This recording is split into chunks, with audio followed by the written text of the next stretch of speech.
بسم الله الرحمن الرحيم والصلاة والسلام على أشرف المرسلين وعلى آله وصحبه وسلم تسليما. Chères sœurs, chers frères, salam alaykum wa rahmatullahi ta'ala wa barakatuh. À l'occasion de cette 41e veillée de l'Aïd al-Wissal, ces soirées spirituelles, conviviales, d'échange et de partage, je voudrais traiter de l'importance du soufisme pour l'équilibre et le bien-être de l'homme entre la vie matérielle et spirituelle. Le Coran invite toujours l'homme à cet équilibre entre la demeure dernière et la vie présente, entre l'âme et le corps. L'histoire de Qarun qu'on trouve, le prophète Qarun, qu'on trouve dans le Coran, est explicite. Quand les sages lui conseillèrent l'équilibre. Dans le Coran, Dieu dit « Et recherche à travers ce que Allah t'a donné, la demeure dernière, et n'oublie pas ta part en cette vie. Et sois bienfaisant comme Allah a été bienfaisant envers toi, et ne recherche pas la corruption sur terre, car Allah n'aime point les corrupteurs. وابتغ فيما آتاك الله الدار الآخرة ولا تنس نصيبك من الدنيا وأحسن كما أحسن الله إليك ولا تبغي الفساد في الأرض إن الله لا يحب المفسدين. Le récit de Qarun est riche d'enseignements. Il rappelle de garder à l'esprit que les avantages dont on peut jouir viennent d'Allah. Cette conscience nous permet d'être toujours reconnaissants en se rappelant que Dieu nous a octroyé ses bienfaits et qu'il peut aussi les prendre ou priver celui qui les possède de l'opportunité d'en tirer profit. C'est par le travail sur le cœur. Le cheminant arrive à purifier son cœur et son regard afin d'arriver à contempler la présence d'Allah, la présence divine, en toutes choses et de le remercier avec sincérité et gratitude, quoi qu'il arrive, comme l'exprime cette sagesse de Ibn Ata'illah al-Askandari, qui ne rend pas grâce à Dieu pour ses bienfaits, s'expose à en être privé, qui lui est reconnaissant les entraves à son profit. من لم يشكر النعم فقد يتعرض لزوالها ومن شكرها فقد قيدها بعقالها. Ce récit nous rappelle de Qarun, le prophète, le sens des priorités. Les faveurs matérielles ne sont pas une finalité en soi pour le croyant, mais des moyens mis à notre disposition pour nous construire et aménager notre demeure éternelle.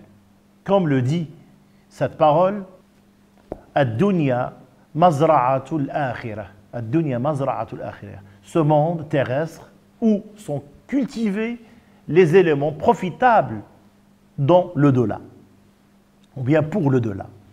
En allusion à un hadith prophétique authentique, les gens du bien dans ce monde sont les gens du bien dans l'autre monde. L'islam n'impose pas non plus un renoncement total au plaisir éphémère. Tirer profit des bienfaits matériels est un droit légitime, comme l'indiquent ces propos dans le Coran de ceux qui conseillèrent Qarun, le prophète, en disant, le Coran dit, et ne renonce pas pour autant à ta part de bonheur en cette vie. L'islam intègre et reconnaît tous les niveaux de plaisir et de bonheur, du plus physique au plus métaphysique.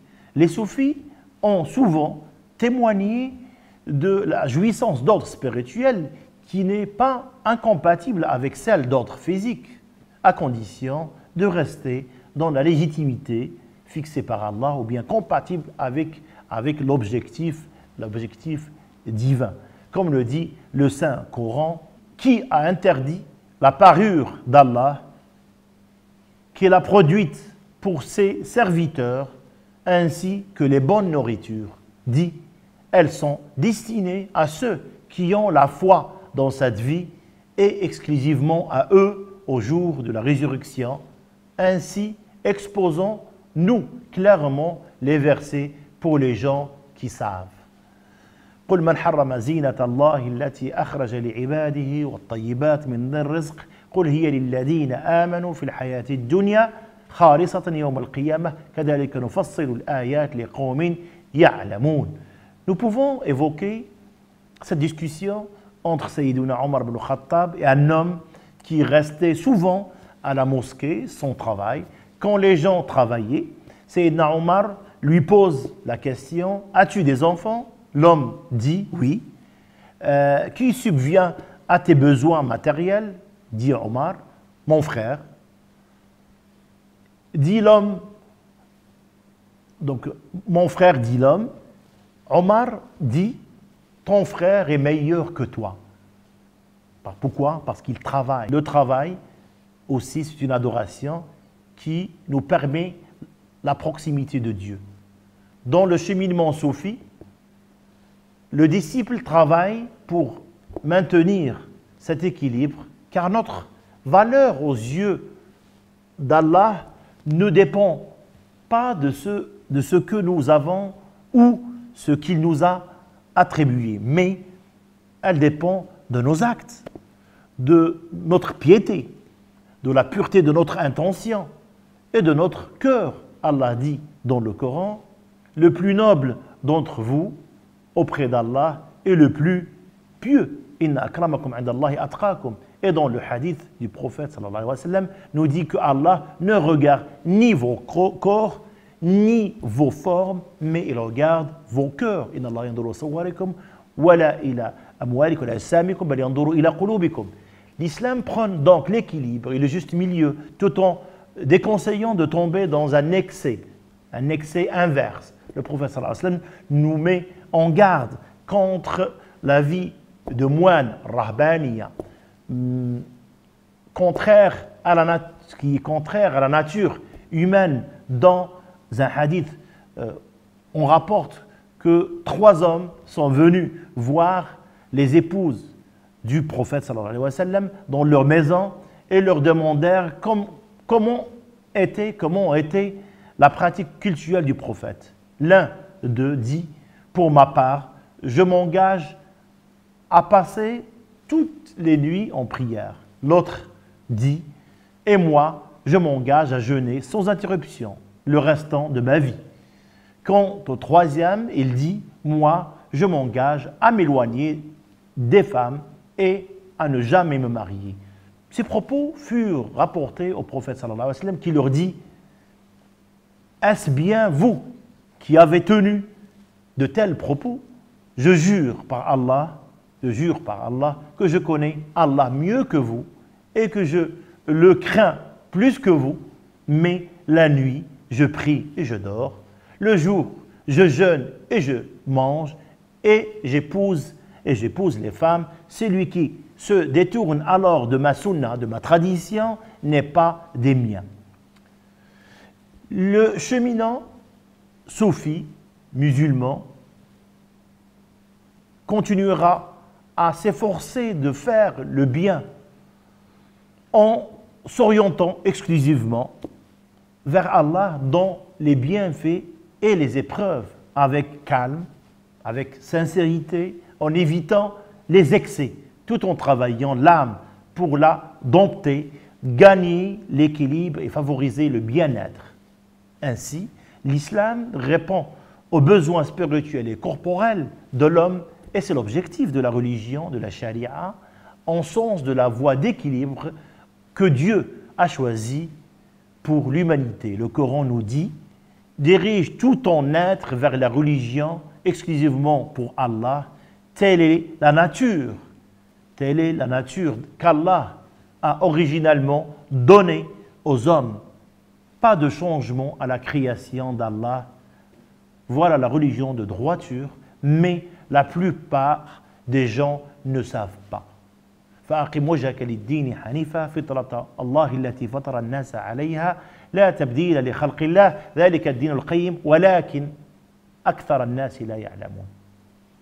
Ce corps est une monture que Dieu nous accorde afin de porter notre âme vers lui. Adam a été créé d'argile et du souffle éternel de Dieu, de même que l'on doit prendre soin de notre corps, on doit le faire pour notre âme. C'est là le véritable sens de la réussite dans le Coran. Et par l'âme est celui qui l'a harmonieusement façonné. Et lui a alors inspiré son immortalité, de même que sa piété a réussi, certes, celui qui la purifie, et perdu, certes, celui qui la corrompt. ونفس وما سواها فألجمها فجورها وقد أفلح من زكاها وقد خاب من دساها. En conclusion, pour garder son équilibre, cultiver son bien-être, l'homme doit réussir à maintenir l'harmonie entre le matériel et le spirituel. Le soufisme, cette station de l'excellence de l'islam, nous permet de purifier notre âme par les invocations, les retraites spirituelles et la méditation, le compagnonnage, afin de se reconnecter à Allah et au présent. Le soufisme est la voie de purification qui rétablit un équilibre reposant sur le spirituel et qui nous permet de faire face à toutes les situations de la vie avec foi et avec sérénité.